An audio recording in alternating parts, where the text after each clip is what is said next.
Anyone that wants to try it that doesn't believe they can, it's like, you have a body, anything is possible.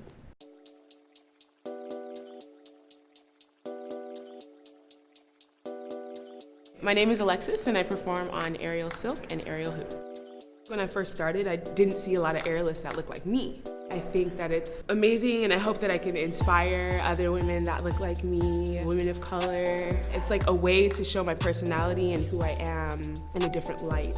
Anyone can do it if you put in the work and the dedication. I love the way it makes me feel. I love what's possible. I love how beautiful it is. It makes me feel like a warrior, empowering and inspiring. I love shocking people. I love the reactions. If I'm having a bad day, it's there to lift me up. It just makes me feel really strong and like I achieved something every time I'm in the air. The first time I started class, I could not remember anything. One of those things where you have to just keep trying and then one day it clicks. Writing things down every time you come to class, pictures or video of yourself is always a good idea.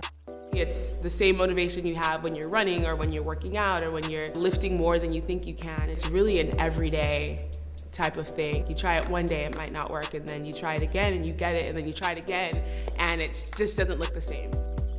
It's kind of switching your mind and sticking with it, keep going, motivating yourself, like that internal motivation every day to keep going and keep trying. Sometimes I look at it from a workout perspective of like, I know when I get this, I'll be a little bit stronger, be able to hold myself for a little bit longer. I have been performing for 3.5 to 4 years. The reason I started taking classes was because I was part of a theater company. They wanted us to have more skills. I found a studio and then I started to train and then eventually started teaching at that studio as well. I performed at the Fembody Fitness showcase. I was so nervous. It was like shake, shake, shake, shake, shake, nerves, nerves, nerves. And then as soon as I got in the air, I was like, yes, this is what I want to do. I currently perform with a company called Aerial Butterflies, and they're a Long Beach-based company. Southern California, a lot of performances happen in LA. I'm excited that there's this company that exists in Long Beach. I did this rainbow bridge opening by the ocean, and there's like thousands of lights going across the bridge. So that was really fun to be hanging from this LED crazy situation. Sometimes it can be really defeating. There's the pain factor, there's the first time that you try maybe a sequence or a new move. It just sometimes feels so impossible that you'll ever get it. But then I remember when I started aerial and I couldn't do splits at all. Just seeing how far I've come makes me realize that anything is possible.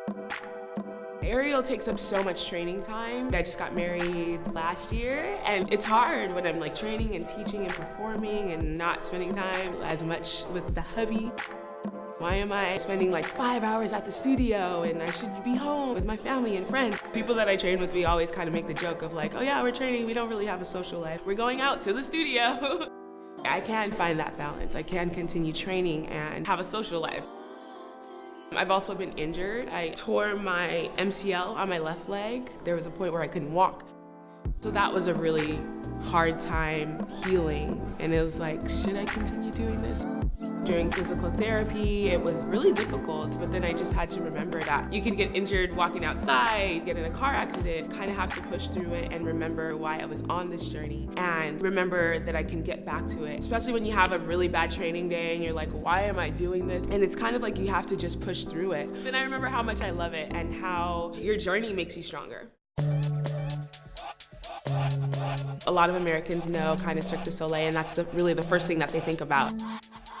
They have done an amazing job of spreading circus worldwide, opening people's minds to what people are capable of doing on the ground and in the air. I think that the future of circus can really be whatever we want it to. I think that people are pushing boundaries, putting circus in a different light. It'll just be kind of accessible to everybody, especially with new studios opening all the time, everywhere. It's gone from the traditional gymnastics center to the fitness boutique studio. As an artist, you're always trying to push a boundary. So I think that it's just going to continue growing and evolving. Keep going for it. Keep training, keep stretching, keep pushing yourself. The most amazing thing is having a student come in and they're always like, I have no upper body strength. I can't ever do this. Or they see an advanced student in the air and they're like, I'll never be able to do that. They get on the fabric and they do something and they just light up inside because you just pushed yourself past that boundary or you did something that you never thought was possible.